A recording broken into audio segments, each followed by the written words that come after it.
গাড়ী দিয়া নতুনকৈ সেলফ পাৰি কেঁচাপাত কটনৰ কাপোৰ আহিছে এযোৰ গাড়ী দিয়া হয় লগতে সেলফ পাৰি কৰা আছে একদম নতুন কালেকশন হয় আমাৰো এবাৰ ফাৰ্স্ট টাইম বুৱা হৈছে এনে ধৰণে কাপোৰ খুবেই ধুনীয়া হয় কালাৰটো হল পিংক লগত বৰ্ডাৰটো ব্ল্যাকত এনে ধৰণে পিংক আছে আৰু বুটাবিলাক খুব ঘন ঘনকৈ কৰা হৈছে আপোনালোকে সকলোৱে জানে কেঁচাপাত কটন পিন্ধিবলৈ খুবেই কমফৰ্টেবল হয় যিকোনো সিজনত পিন্ধিব পাৰি আৰু লগতে থাকিব এইটো আঁচলটো খুব ধুনীয়াকৈ কাম কৰা আছে চাদৰখন দেখাই দিছো মই এবাৰ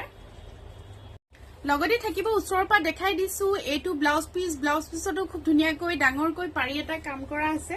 আৰু লগতে থাকিব এখন মেখেলাখনো খুব ওপৰলৈকে কাম কৰা আছে এযোৰ কাপোৰ আপোনালোকে 3800 ত লব পাৰিব আৰু মোৰ বুকিং নাম্বাৰটো হ'ল 9864020739 আৰু আমাৰ বুটিকৰ ঠিকনাটো হ'ল গুৱাহাটী হিলপুখুৰী পেন্টালুন্সৰ অপজিট টানিক শ্বৰুমৰ একদম